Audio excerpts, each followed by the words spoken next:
Shinasha, Shinasha,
That was a song, and it was a song of joy, of happiness, of saying, I'm going home, and I'm happy I'm going home.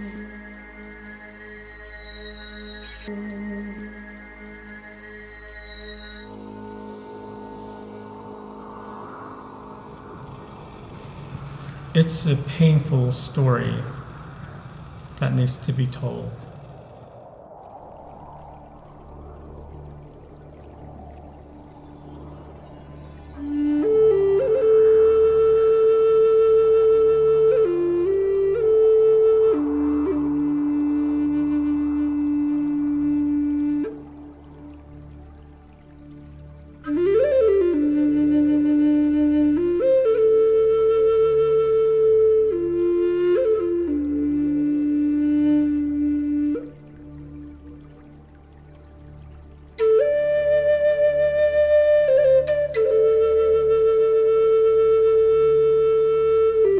Because this is a story that has not really been told. It's a story of the incarceration of our native peoples, of our Navajo peoples. A long time ago, early 1860s, is when all of our ancestors have been gathered up. And then they were told to walk to Fort Sumner, New Mexico.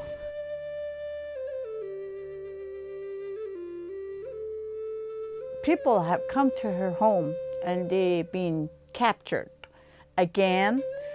So, and she thought like, okay, I'm not gonna fight. So she just went along. The soldiers were ordered to kill all men and take the women and children.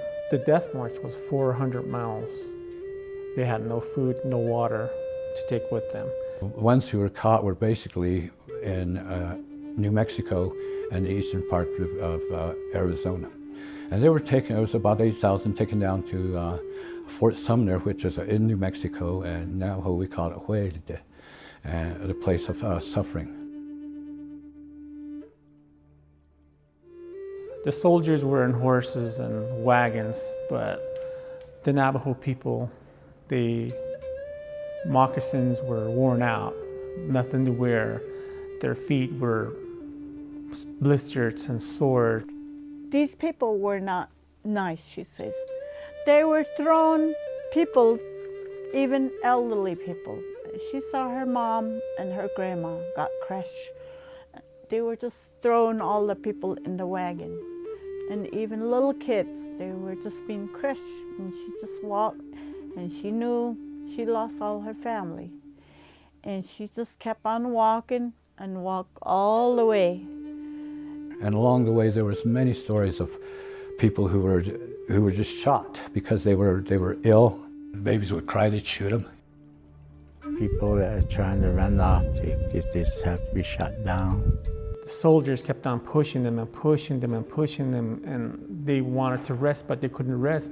The only time they could rest was when the soldiers wanted to rest.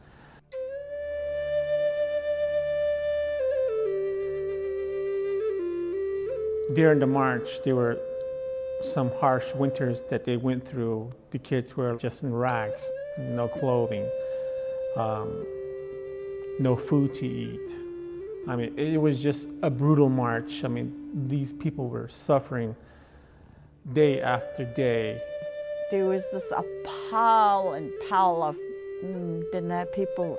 They just put them in the wash and just put covers with dirt over them. Kids who couldn't keep up with the group were just left there and were just usually mercifully shot and killed. Otherwise, they were just left there to be part of the carnivores' dinners, you know. So.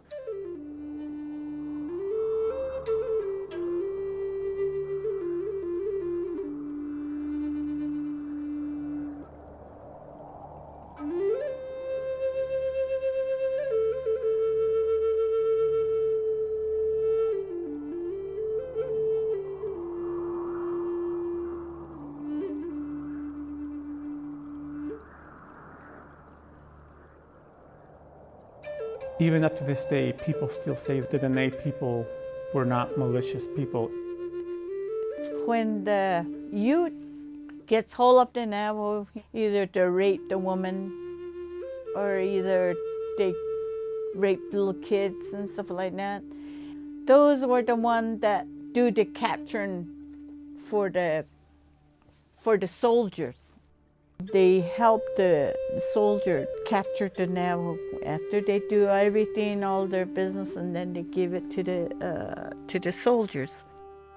Kit Carson was a traitor. He betrayed the Navajo people. Kit Carson was a bad person. The way they've been treated, yeah, they gave up. They put their white flag on, went to Fort Defiance, but still, it didn't matter. They had to walk. There was a burnout campaign by Kit Carson in which he tried to get as many Navajos as he could. He got about 7,000 or 8,000 Navajos. He wanted to flush out the Navajos by contaminating their water, killing their livestock, burning their crops. Because they have fields of corn, they have fields of squash, they have orchards, they have flocks of sheep, they have cows, they have horses. These people are very well set. Kit Carson went after all this, and he burned out the hogans, he burned out the crops, he chopped down the orchards and burned them, you know, and this was the scorched earth policy he used. The federal government was after gold, minerals, uranium. I mean, the Navajo land was rich.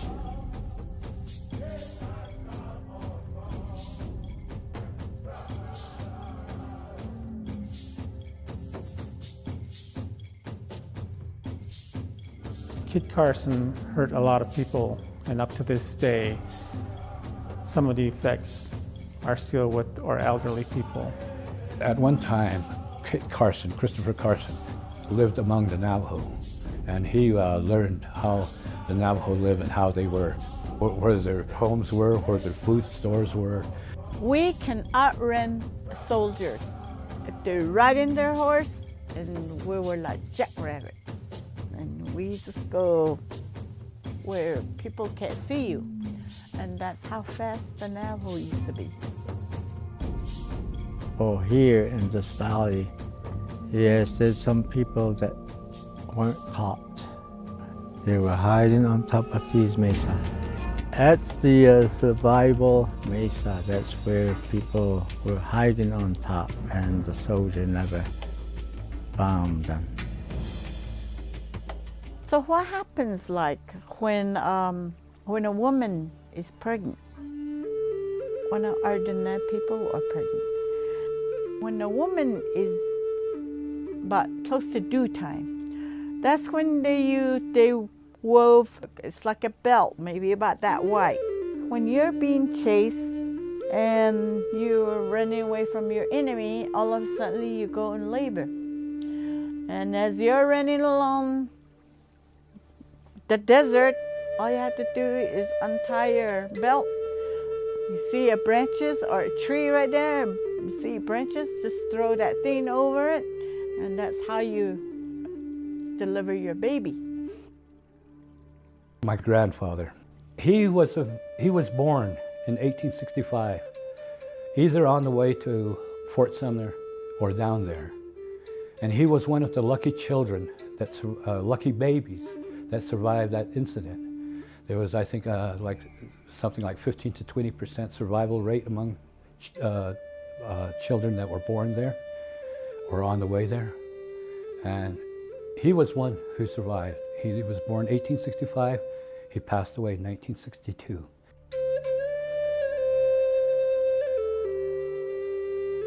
When I remember my grandfather, my tears flow.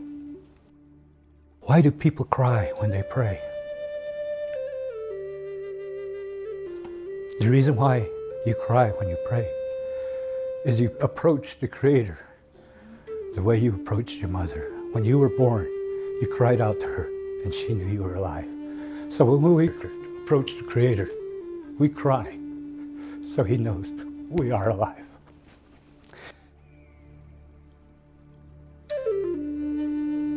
In 1864, there were 25,000 Navajos. In 1868, within that 4-year span, there were only 2,000 remaining. This is your home, this is the safe place, and it's very quiet, and this is very holy place. Even when you yell out there, there's echo. Even to that, we still have people pray to them.